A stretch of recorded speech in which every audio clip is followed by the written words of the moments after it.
Good morning, my assorted international fans of War of the Ring. I don't know why I say things. I'm really weird. Thanks for watching anyway. So I am here with game one of my start in the Lords of Middle-earth tournament. So I am Shadow, and Gimli's Axe is playing as the Free Peoples. So he starts with Gimli out and with Gandalf and Arya as the lead. Those are it's a pretty solid choice. And I have Monsters Roused and Candles in hand. Okay, and away we go. I put in the usual one eye, roll one more and a few mustard, so that's a solid start for me. He's got 2 movement and a Will of the West. That's also a decent start for him. He starts by using the Palantir to muster the dwarves down to war. That makes a lot of sense. I muster Saruman to war. He passes. So this is such a bad turn one from me. I'm partially going to blame this game on having an episode with my little boy. My son had a nightmare, and then just one thing after another happened. So I was awake from about 1 a.m. to 4 a.m. the night before playing this game. So that's my excuse anyway for some of the choices I make here. Like mustering Saruman and Sauron to war are both reasonable choices for my original plan. My original plan was I'm just going to waddle this Barad-dûr army out, and I'll get Saruman and Gothmog and have 9 dice for next turn, and we'll see what the world looks like then. But then I get excited and change my mind. He uses character die to move, and it gets hit, and it's a 3. I was really hoping for a reveal there, of course. But still, a hit is good, for sure. So out goes Gandalf, and out comes Strider. And then I start to think, well, maybe I don't want to get Saruman. And then I think, well, maybe I should go after Rohan. So this is a dumb line of thought. It's a cool idea to take this Dol Guldur army and just turn 1, if they don't have a hybrid die, just run. Just go after Helm's Deep. It's only 4 spots away. Just go get it. And I have 4 attacks here, so I think to myself, you know what? If I get it, great. Or if he uses the Will of the West to defend himself, then at least I've made him use that for moving armies instead of moving the Fellowship. So so I moved that army to Western Brownlands and to Gorgoroth. So I've already changed plans halfway through my turn, which is a poor choice. What I really should have done here is use the muster token to put Sauron to war first, before I did anything with Isengard, so that I could be threatening this and still be able to get Gothmog at the same time. Because now I have to use all 3 of these dice to actually threaten besieging Helm's Deep. And then that means I'm not getting any extra dice for next turn, which is, not the most lovely way to start the game. Like, it feels better to get more dice. So anyway, out comes Galadriel, and that's an entirely reasonable choice. I moved to East Emnet. I'm kind of thinking he might use his Will of the West to block me anyway, so that then I can still use these 2 to bring in Saruman and Gothmog. Moves the Fellowship again. They're safe this time. Then I move into East Emnet, and I move the Barad-dûr army out to Minas Morgul. Then he thinks about mustering Gondor, but changes his mind and moves the troops into Helm's Deep, which is a reasonable choice. I would have been tempted, if I was going to use the Will of the West to move troops, I might have done that earlier so that I could put the troops from Edoras into West Emnet so that they're in the way. Be right back. Okay, hi again. That was a very long break for me. A lot of stuff happened, so I'm not entirely sure where we are. Right, he just used the Will of the West to move those troops in. I think I was saying before I left that I might have been tempted to, if I was going to spend this moving troops, I might have done it when this army was in East Emnet, so I could put this army in the way and hopefully retreat some into Helm's Deep. But he also does this, and this is a really good move for making Rohan a pickle later on, because now I can't attack either of these places without moving them twice, which would take them all the way to war. So I could besiege Helm's Deep, of course, with its 3 regulars, and put them 1 step away from war, but this will still be a real pain to deal with later. Okay, so I bring in Gothmog because I don't feel like there's any real need to rush besieging Helm's Deep right now, and I don't want to help him get Rohan closer to war anyway. I've kind of already done the job of blocking this reinforcements from getting to Helm's Deep. So anyway, okay, so turn 2, obviously Narya die is gone. Of course, now I pick up Orcs Multiplying again, so that's just great. It's still a decent card. It's just after the Dol Guldur army is left, it's not nearly as useful. Captain of Despair, love to see that, of course, assuming I get the Witch King anytime soon. Okay. So Gothmog rolls an army for me, and Galadriel rolls a character for him, so the lesser minion / keeper dice doing their work well. So I pick up a strategy card first, and it gives me Shadow of Dol Guldur. So now, interestingly, despite this army having left, I could muster all 8 of these orcs in there with a few dice anyway. Like if I moved all the Nazgul back, I suppose I'd need to muster a 5th Nazgul too. But anyway. Yeah, so there's some interesting questions posed there, like, do you want to build a backup army to send to Rohan? Do you want to build an army to send to get Woodland Realm, maybe? Like, there's a lot of different things one could do. So I start by mustering Nazgul. I honestly don't remember how a couple of these turns go. So he moves, and at 1 at 6 gets hit. That's brutal, and it's a reveal. That's no fun at all. And in step 3, where he would have had to go into Moria, that's just rude. Okay. So I besiege Helm's Deep. He hides. I move Nazgul around. Right, yeah, that helps. That's a reason. Sometimes I like to muster a couple Nazgul in the Lord's expansion, especially because if you get the Chief, then it's just 4 Nazgul flying around. Like, you don't have the Witch King's extra 2 to make it up to 6. So sometimes that extra Nazgul can be helpful, especially if you want to play things like, Dread and Despair, or They Are Terrible. So, okay, Fellowship moves again, and they're safe this time. So now I attack Helm's Deep, and I think I'm playing Desperate Battle here. Yeah, against Daylight.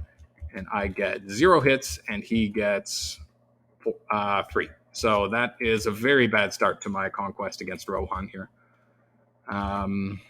Yeah. So this is a great example of why Rohan first is a bad idea, because, to be fair, that was pretty surprisingly poor luck anyway. But yeah, it could get so messy so fast, and we'll see more of that later this game.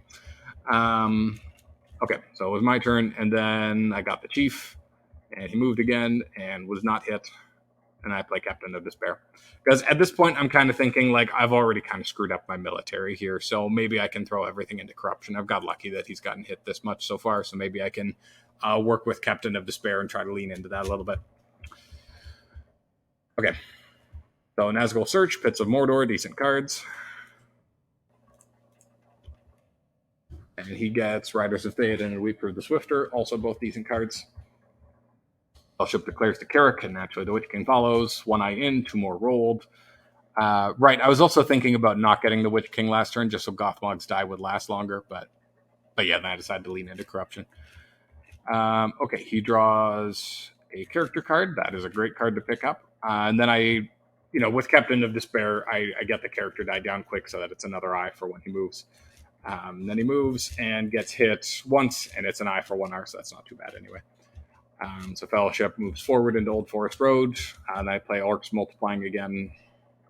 I don't know, what else could I have done with those Volunteers? Like, I could have maybe played Candles, maybe Pits of Mordor. Yeah, nothing that great to do with them. Then he plays Athelos and gets only 1 healing, so that's some pretty bad luck. With Strider's Guide, you'd at least expect 2 anyway. It's not that uncommon to get 3. Okay, so Fellowship hides.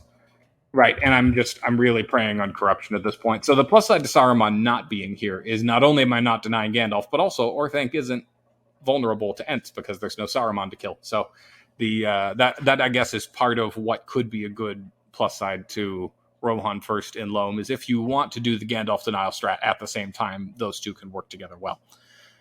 But when I do want to get Saruman, then I'll need to get some force in there to protect him, maybe, or maybe it'll be late enough in the game that I don't care. Okay, so then he musters up more in Rohan, and I play Candles because what else am I going to do? And I get 1 hit, so that neatly cancels out Athelas from Strider here. Okay. Draw Sealder's Bane and Return of the Witch King. Picks up There's Another Way in Kieran's Ships. Why is the North active? Oh, right, because those orcs wandered into Old Forest Road.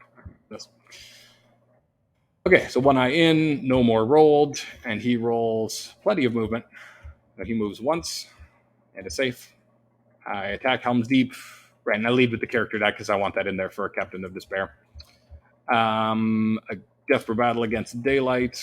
It goes much better this time. The exact same combo, but this time I get 3 hits instead of 0. He also gets 3 hits, but oh well, at least the job is done. Okay, so then my troops are coming out to hopefully finish off Rohan here. I attack Fold, no card, 1 hit, 1 hit. So I'm a little bit unhappy about them doing a hit back to me here. He musters up another elite in Edoras. So now it's one of those things where I don't know, maybe I can take Edoras here. I think if I had a couple Dread and Despairs, I'd be more excited about it. But like it's 8 hit points to 5. So he has that advantage, and he has defensive on round 1, but I am rolling 10 dice to his 4 in terms of combat. So it's not like it's impossible for me to win that, but it feels sketchy, and I really don't want him to be able to like spring back and destroy this army, because then not only are all my Nazgul dead, but then Helm's Deep is free for the taking. So I don't quite feel like risking that right now. I bring out the Balrog because lol, why not? Yeah, Gothmog's die is gone, so might as well have the Balrog's die in play. And you never know. If he gets activated next turn, maybe he can run out and harass the Fellowship. I like to do that sometimes. Musters up in Edoras again, so now it's a full 5 elites there. So that's scary. Oh, right, I remember what I was doing with these 5 orcs. Because I'm kind of committing to corruption at this point, I'm just laying out the red carpet here, so to speak. Like a line of little red orcs here to increase rerolls and stuff. Musters the dwarves to war with his character die. My armies continue moving. And he moves a regular and leader to Druid and Forest. And now I decide to get Saruman, which I think is a poor choice because, yeah, he like it is still early in the game, so maybe he doesn't have Ents yet, and maybe he won't roll a Will of the West next turn. But you know, it's 52% odds that he will roll one. So I don't know. Maybe that makes sense. Maybe that's crazy. Okay, so now his choice to not move more makes more sense to me. I wonder which one I'm going to chuck. Do I chuck the Balrog? I think I chuck the Balrog. No, I chuck a Sealder's Bane. Interesting. So I guess I'm holding on to hopes of destroying Lorien, and I'm giving up on corruption now. Ugh. Like I said, I'm not thrilled with how I played this game. I did not do great. Okay. And he declares into Woodland Realm, which I wasn't expecting, to be honest, just because it does take you back 1 movement. But he did get to heal, and he got rid of Captain of Despair, and he got rid of Worn with Sorrow and Toil. So that is a pretty high value declare for sure. I think I probably would have just moved more last turn because he had a couple more movement. But at the same time, like I said, that is a very high value declare for sure. Okay, so I put in 1 eye because I have to, and then I roll another one, and Galadriel is kind enough to roll an eye with me. So he musters Gondor towards war. I'm a little surprised he didn't just like immediately plunk down Gandalf the White and then kill Saruman here. To be fair, if I mustered an elite, which I probably would have done if Gandalf had showed up, then it's 50-50 whether that Ent card successfully kills Saruman or not. But at the same time, like a 50-50, I'd go for it, personally. But at the same time, getting Gondor to war, well, like when there's a scary Gothmog here, there's value in that too, because now if I attack Druid and Forest, now you could muster an elite in Minas Tirith anyway. Right, which is exactly what happened. So I attacked Druid and Forest, right, and he had scouts in hand, so he was planning on using scouts to retreat, but I hit him with a swarm of bats and I kill him. So he does do 1 hit back, but now at least the leadership is gone from Minas Tirith. So, and I go to Druid and Forest. So then he uses a ring to think about mustering versus moving troops a little bit. Ends up moving troops. What did he do with the second one? Oh, there's the second one. Right, the dwarf regular walks from Ered Luin to Grey Havens. Yep, that's a decent move, yeah. You don't see it very often, but yeah, the dwarves are already at war thanks to Gimli, so he might as well be in there. Like, it's not doing much good in Ered Luin, and that makes it safer for the future. Okay, right. So now I move these armies together to attack Edoras. So hopefully that's going to go better now.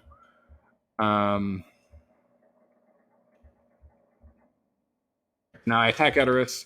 I have Swarm of Bats against nothing. I get 2 hits. He gets 1. So that's a reasonably good start for me. Press no cards. And he plays the Huarn Dark here. Again, I would have saved it for killing Saruman, but like at the same time, if you win this fight, that is a really big deal. So I get 0 hits and he gets 3.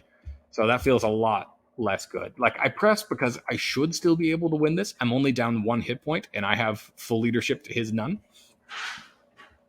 And I also have, let's see, I felt like I had a couple decent cards. I don't know if Foul Stench doesn't help here. I could play Cruel as Death. That would be an absolutely disgraceful waste, though. No card. I roll 3 hits. He rolls also 3 hits. So yeah, that hurts. Press no card. I get 2 hits. He gets 2 hits.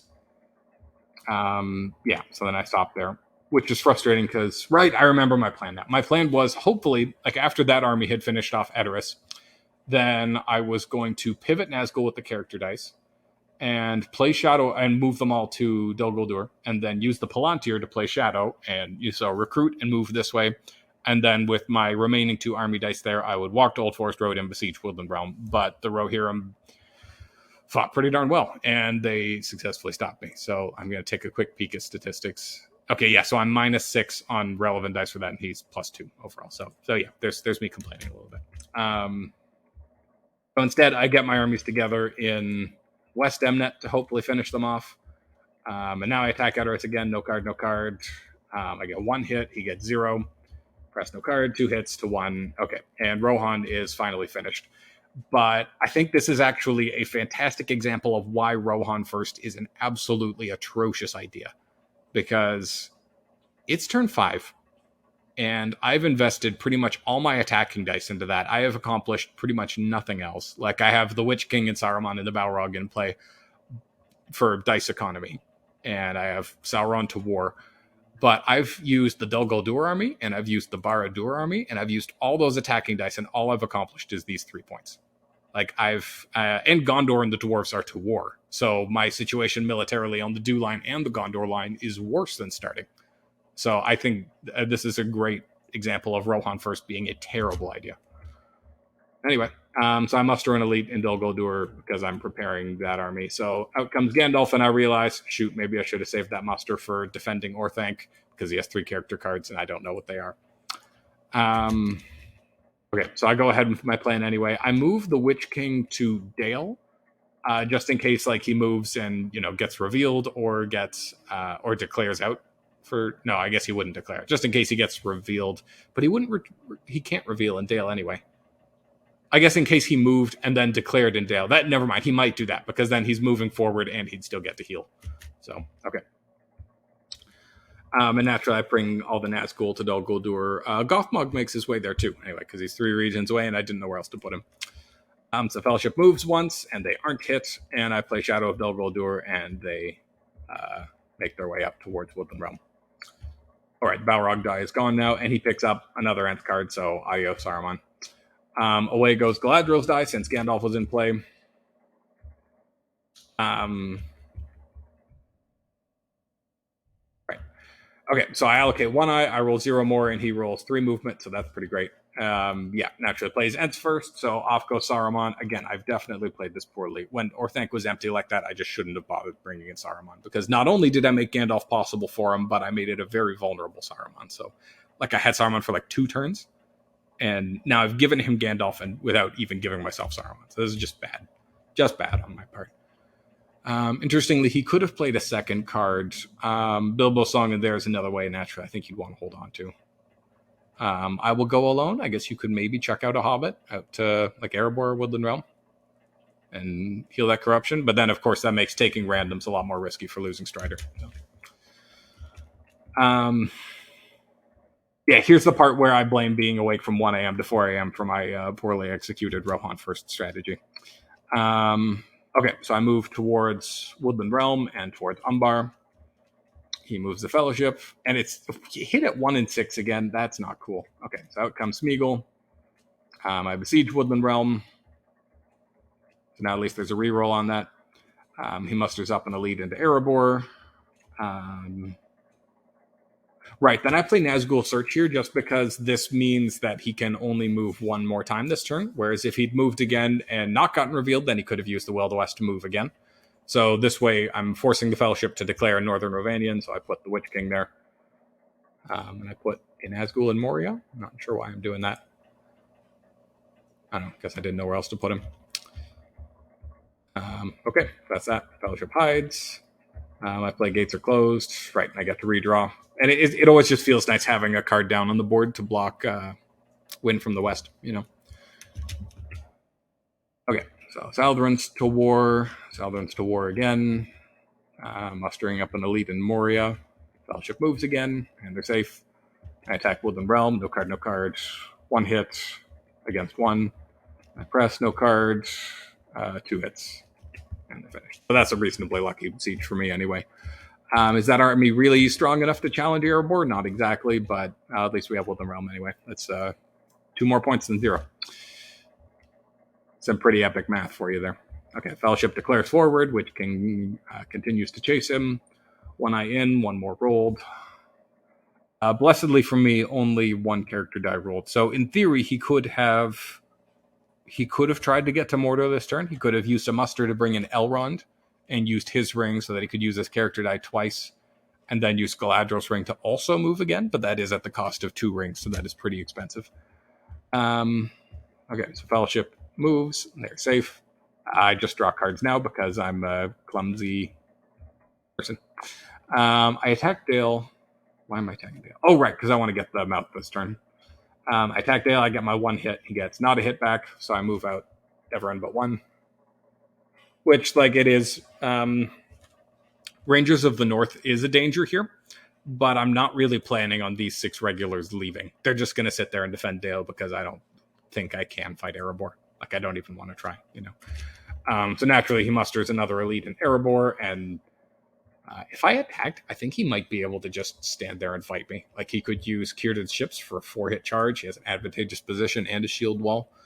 Of course, chucking both of these cards would make Dol Amroth very vulnerable, but he'd probably beat this army here. Anyway, right, so then that army heads back because I want to attack Carrick just to put the North at war and then get them out. Okay, so I attack Carrick with the character die. I kill him. I put a guy there. Right, and I'm protected from what he caught, those jerk rangers. Okay, so he plays Swords and Eriador. Gets to draw another card. That always feels nice. Out comes the mouth. He brings in Elrond. Interestingly, he could still try that right now, actually, now that he's brought Elrond in. He could use Galadriel's die to turn that into a sea and try to use it twice. The downside to that, though, would be, of course, that if he got revealed, which would be about 50-50, because he'd probably get hit 4 dice at 5, then if he got revealed, then he couldn't make it anymore. Okay, musters up an Elven elite into Rivendell because he sees this big army coming for him. Like, you know, these 5 orcs from Mount Gundabad walking that way is a pretty clear intention of hostility, so I decided to follow it up. I head that way. Okay. Nazgul Strike and Rage of the Dunlendings. I probably check Lidless Eye. I'm probably Durin's Bane here. Oh, nice. He picks up, the way there while Smeagol is guide. That's pretty cool. Okay, I chuck Lidless Eye. He chucks I Will Go Alone. I chuck Balrog. He chucks Emerhill. Yep, that's reasonable. Like, when you have Círdan in hand anyway. Like, maybe I would have kept Emerhill just because, like, if you use Círdan's ships, then the Elven Force pool is a little slim, and you definitely want to muster some elves in Rivendell right now. But you got to chuck something, and, like, these cards are clearly good, and Scouts is nice, and Infusion's a great combat card. Oh, yeah, this horrible turn. For him, of course, not for me.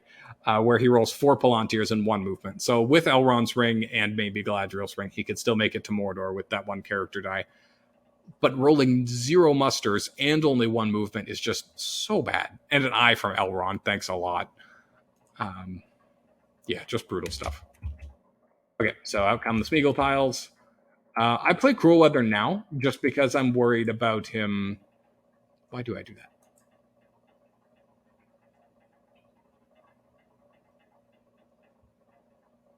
I'm not entirely sure why I do that. I guess I was worried, right, because he's already on 1 movement, and if he moved again and got hit and revealed, then he could use Elrond's ring to go last this turn, and then move again. That's right. Okay. Yeah, so that's why I Cruel Weather now, because that way I'm at least costing him both of these rings if he does make it this turn. Okay, so he moves, and he does get hit, but it's not revealing. He decides to kill Smeagol.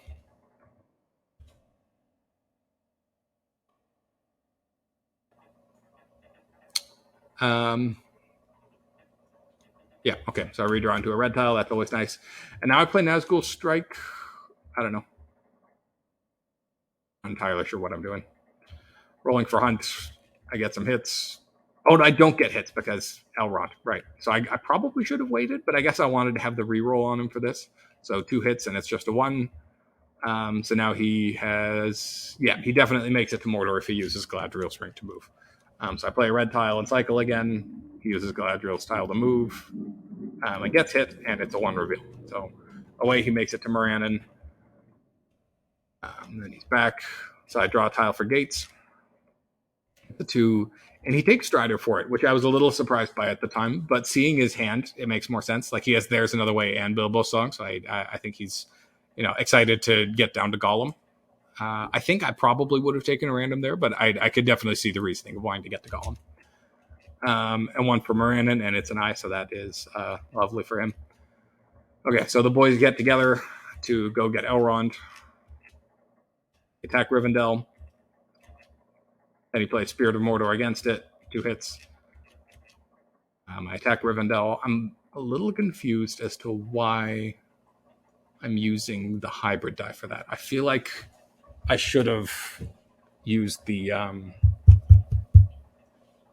the character. I feel like I should have used the hybrid die, and then I could use the character die to move after I've, hopefully defeated this. Am I going to take it in one shot, though? That's a little... I have decent cards for it. Not amazing, but decent. Anyway. Okay, so Confusion against They Are Terrible. I get 4 hits, so that's an amazing start against 2. Okay, so, and then I play... Wait, didn't I just play that one? No, I played They're Terrible first. Okay, yeah, and then here's the Dreadful Spells. And 2 hits from that, so that works out beautifully. Okay, so he draws a card, 3 rings for the Elven Kings. That's an amazing card to get right there. And okay, then I put these guys in Dale. Right, I'm getting this army ready to defend Dale because I think I might need to. Certainly one option on the table is this army taking Pelargir and this army taking the Shire, in which case I'd definitely need to protect Dale.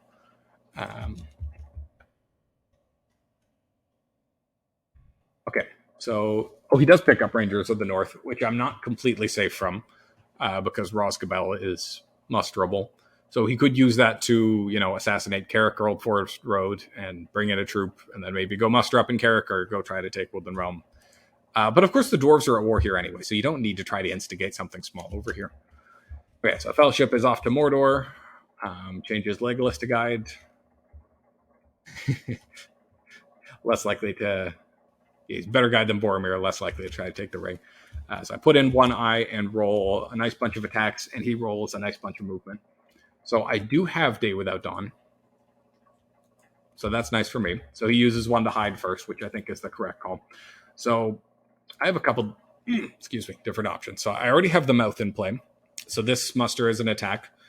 And then I can use a ring on one of these Palantirs as an attack. So especially when it's late game and you might be able to win this turn, you always got to think through your turn very carefully. So I think my original plan here was 1, 2, 3, 1, 2, 3. So that's 3 army movements. And then I'd have this army here to defend Dale and this army here to attack the Shire and this army here to attack Pelargir. So that's 1, 2, 3. And then I'd have 4, 5 for attack Shire, attack Pelargir. And then I'd have 1 die left over, which I would probably use to move leadership over to Dale to help defend it against Gimli. So then by that math anyway, I have 1 Palantir to spare, and I think I can use it for Day Without Dawn to take away his movement, just in case this does go another round.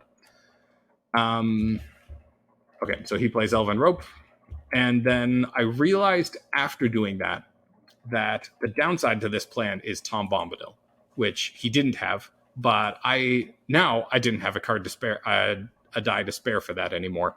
So if he had Tom Bombadil, my plan wouldn't work anymore. And if he, moved a couple times and rolled a bunch more movement next turn, then he might win.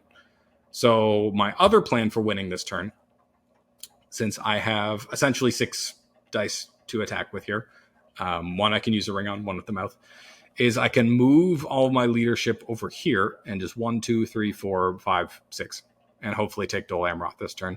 And because I take Pelargir along the way, then it doesn't matter if he takes Dale back. I'll still get to 10 points. And because there's no leadership in Minas Tirith, he wouldn't have enough dice for that at this point anyway. So it would take 2 days to get here, and then he'd have no dice left for taking Dale. So anyway, I use Elrond's die first because, he's out of the game. And I move, all my leadership down there. And I leave one Nazgul and Dale, I don't know, just in case he attacks it, so I can hurt him back a little bit more. He plays 3 rings, and he gets 1 back. I move out to West Horondor, and I think about it for a while. Right, I move that army out just in case this doesn't work, and I have to go back to that plan next turn. Yeah. So I attack Pelargir, no card. I get him. He doesn't get a hit back, so that's very nice for me. I move towards Dol Amroth. I besiege Dol Amroth. So at this point, I still do have... No, I don't have that option anymore. So I did realize, like, after he took it back, like, there is a chance that he has Círdan and can play it, and he does, which I think makes sense at this point. But it's really frustrating as the free people. So when you start a turn with that much movement and you don't get to move at all, yeah, very frustrating stuff. So I try it anyway because, like, again, my cards are decent. So I don't have the Black Captain here to cycle cards with, but I have a We Come to Kill, a Cruelest Death, and a Relentless Assault, and I have 2 elites to press with, so I can play all 3 of those cards. So naturally, I start with We Come to Kill against advantageous position. Feels good for me. I get 2 6s, which is nice, and he gets 2 hits back. And then with my post, I get 1 hit, which is like it's slightly more likely to hit. It's like 50-something%. So still lucky for me in this first round. Then Cruel as Death, 2 hits against his 1, and then pressing. So actually, I got really lucky there that I did only 1 hit, because if he'd done any more, then my Relentless Assault wouldn't have been nearly as good here. But as it is, I can kill 2 and have 5 dice that hit harder, and I get my 2 hits. So that's a good game. I don't know what happened between turn 5 and turn 9. It went from 3 points with few prospects to 10 points in 4 turns. I guess I just rolled lots of attacking dice. Yeah, overall I'm +2 on attacking dice, so that helps anyway. Like, turn 9 isn't even that fast. I think I also got lucky with...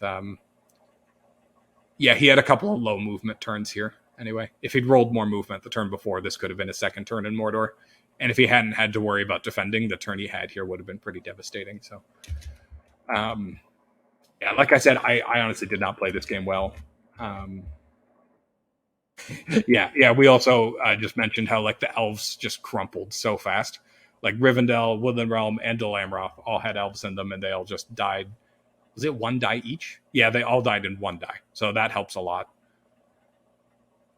And then just Pelargir, Dale, Edoras. Means that Gimli can't really do much. Like, if he'd had enough time, it's possible he could have came and liberated Woodland Realm, but that is difficult with this much of an army in front of him. Because, like, to also defend Erebor and retake that's a tall ask for Gimli. But anyway, I definitely kind of feel like I got away with one this time. Like, I need to not do Rohan first next time anyway. Looking forward to game 2 anyway. I think it was a good game. I think we both played reasonably well. Like, I already talked about my mistakes anyway. Look at the statistics more, Bob. So -4 on 6s for me. That's a little bit of a boo-hoo. I think I still got decent combat luck. Like, aside from the battle at Edoras, most of the fighting went my way. He only rolled 1 H the whole game? That's crazy, bro. That's nuts. +2 on movement for him, so that's nice. +2 on attacks for me, so that is also nice. So anyway, that's the game. Looking forward to game 2. Thanks for watching. Toodles.